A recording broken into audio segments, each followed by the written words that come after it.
आज इस वीडियो में डी फार्म फर्स्ट ईयर के फार्मास्यूटिकल केमिस्ट्री के टॉपिक एंटी ट्यूबरकुलर एजेंट्स के बारे में जानेंगे। तो आइए वीडियो स्टार्ट करते हैं और ट्यूबरकुलोसिस का मतलब जान लेते हैं। ट्यूबरकुलोसिस, ट्यूबर मतलब राउंड न्यूडल्स या स्वेलिंग, ओसिस मतलब कंडीशन, यानी राउंड न्यूडल या स्वेलिंग जैसी कोई कंडीशन है तो इसको ट्यूबरकुलोसिस कहा जाता है। Tuberculosis is an infectious disease usually caused by Mycobacterium tuberculosis. Tuberculosis एक इन्फेक्शियस डिजीज है जो कि माइकोबैक्टीरियम ट्यूबरकुलोसिस के द्वारा होता है। Tuberculosis generally affect the lungs but it can also affect other part of the body. Tuberculosis से generally lungs को अफेक्ट करता है बट ये बॉडी के किसी भी पार्ट को भी अफेक्ट कर सकता है। Most infections show no symptom in which case it is known as latent tuberculosis. Mostly जो इन्फेक्शन होता है वो कोई सिम्टम शो नहीं करता है, जिसको हम लोग लेटेंट ट्यूबरकुलोसिस के नाम से जानते हैं। लेटेंट मतलब शांत ट्यूबरकुलोसिस के नाम से इसको हम जानते हैं। Tuberculosis mycobacterium tuberculosis identify by Koch in 1882, chemotherapy began 1938। Mycobacterium tuberculosis को कोच नामक वैज्ञानिक ने 1882 ईस्वी में खोजा इसको, और इसकी जो कीमोथेरेपी है वो 1938 में स्टार्ट की गई। Mycobacterium tuberculosis is strict aerobe and require high oxygen tension for optimum growth. Mycobacterium जो ट्यूबरकुलोसिस है ये स्ट्रिक्ट एरोब होता है, जिसको हाई ऑक्सीजन टेंशन, इसके जो माइकोबैक्टीरियम ट्यूबरकुलोसिस है बैक्टीरिया, इसके ऑप्टिमम ग्रोथ के लिए हाई ऑक्सीजन टेंशन की रिक्वायर होती है। Mode of transmission among individual is by coughing and squeezing. इसका जो ट्रांसमिशन यानी ये ट्यूबरकुलोसिस फैलता किससे है, तो ये क्या होता है कि कोई व्यक्ति को कफ है तो उससे, या वो खांसता है छींकता है तो उसके द्वारा में ये ट्यूबरकुलोसिस फैलता है। These droplet are inhaled by other person and people में डेवलप ट्यूबरकुलोसिस इन्फेक्शन। क्या होता है कि जब कोई खांसता है या छींकता है तो उसके जो ड्रॉपलेट हैं वो दूसरे जो अदर पर्सन हैं वो इनहेल कर लेते हैं, जिससे ट्यूबरकुलोसिस का जो इन्फेक्शन है वो डेवलप होता है। तो the lung are more prone for infection but lesions में आकर in kidney, bone and lymph nodes. Mostly क्या है कि जो लंग्स है ये इसके लिए ज़्यादा रिस्पॉन्सिबल होता है, क्योंकि सबसे ज़्यादा ट्यूबरकुलोसिस लंग्स में ही होता है, बट ये किडनी, बोन और लिम्फ नोड्स में भी हो सकता है।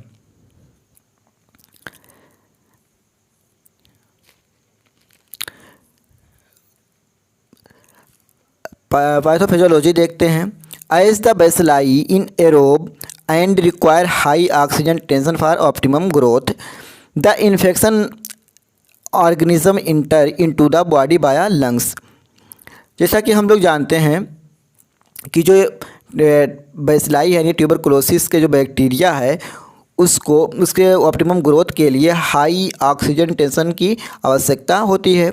तो और ये जो इन्फेक्शन है यानी ये जो बैक्टीरिया है ये लंग्स के थ्रू बॉडी में इंटर करता है। दिस इज प्राइमरी ट्यूबरकुलोसिस, और इसको हम लोग प्राइमरी ट्यूबरकुलोसिस कहते हैं, इसको प्राइमरी ट्यूबरकुलोसिस कहते हैं। From the lungs it further separate to various organ of lymphatic system and the blood stream called pulmonary tuberculosis.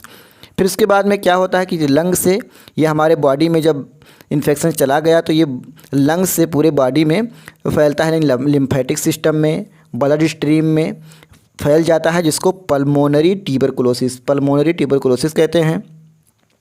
After several week cellular immunity develop which prevent the spread of disease. After several week जो cellular immunity है वो develop होती है, जिससे क्या होता है कि जो इसका इन्फेक्शन है वो उसको फैलने से रोका जा सकता है। द ऑर्गेनिज्म में remain infective for the whole life, host or may get to reactive at any time. इसके जो ऑर्गेनिज्म होते हैं वो इनएक्टिव फॉर्म में होल लाइफ होते हैं, मतलब ये पूरे जीवन में अपने इनएक्टिव फॉर्म में होते हैं, बट ये क्या होते हैं कि ये किसी भी टाइम ये रिएक्टिवेट हो सकते हैं, ये फिर से रीएक्टिवेट हो सकते हैं।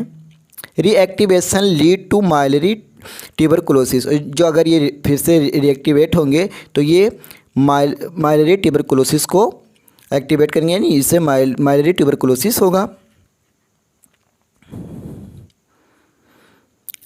मैनिफेस्टेशन देखते हैं। Primary tuberculosis, in most of case it is without symptom. इस केस में क्या होता है कि हमें सिम्टम जो हैं वो शो नहीं होते हैं, without symptom.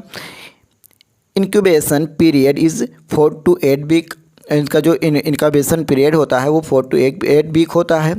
Only mild fever malaise is observe after 4 week, इसमें केवल क्या होगा कि ऐसा लगेगा कि जो माइलीज फीवर होगा यानी ठंड लग के बुखार आएगा 4 हफ्ते तक।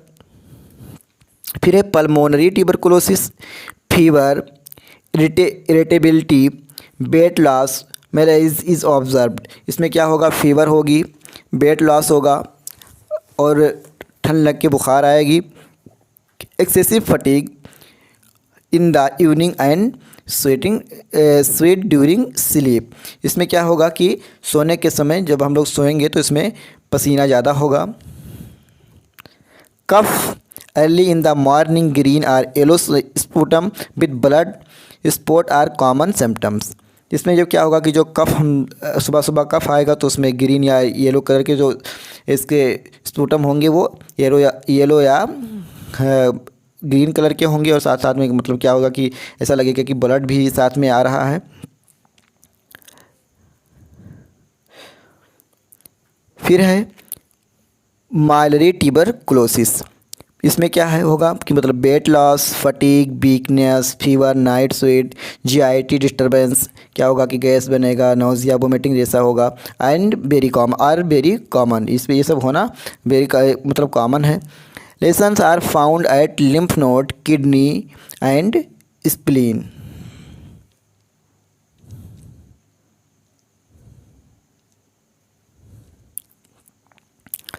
मैकेनिज्म ऑफ एक्शन देखते हैं।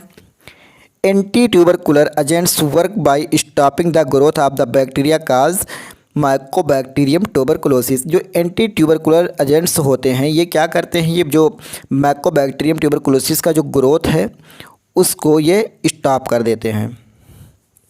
They act the reversibly inhibition DNA dependent RNA polymerase which further inhibit the bacterial protein synthesis and transcription.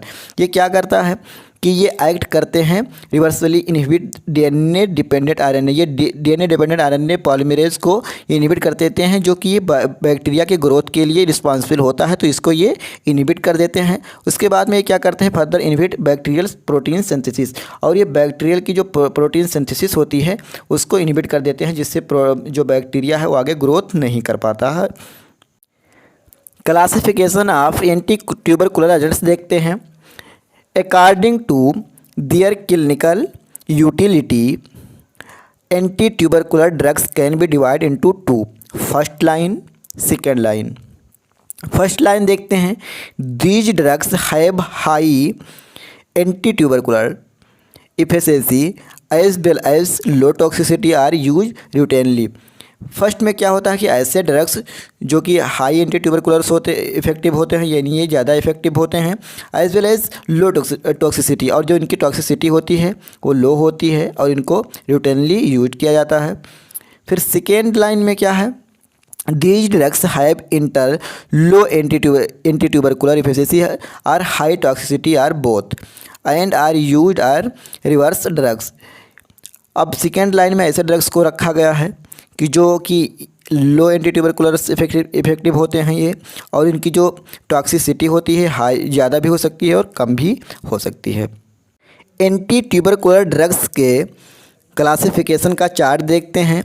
Anti tubercular drugs को दो भागों में बांटा गया है, first line drugs, second line drugs. First line drugs के एग्जांपल हैं isoniazid, rifampin, pyrazinamide, ethambutol, streptomycin. Second line drugs को तीन भागों में बांटा गया, fluoroquinolones, other oral drugs, injectable drugs. Fluoroquinolones का जो एग्जाम्पल है ओफ्लॉक्सासिन, लेवोफ्लॉक्सासिन, मॉक्सिफ्लॉक्सासिन और सिप्रोफ्लॉक्सासिन है। Other oral drugs ethionamide, prothionamide, cycloserine, para amino salicylic acid, rifabutin इसके एग्जाम्पल हैं। इंजेक्टेबल ड्रग्स में कैनामाइसिन, एमिकासिन, सिप्रोमाइसिन। ये एंटी ट्यूबरकुलर ड्रग्स का क्लासिफिकेशन है।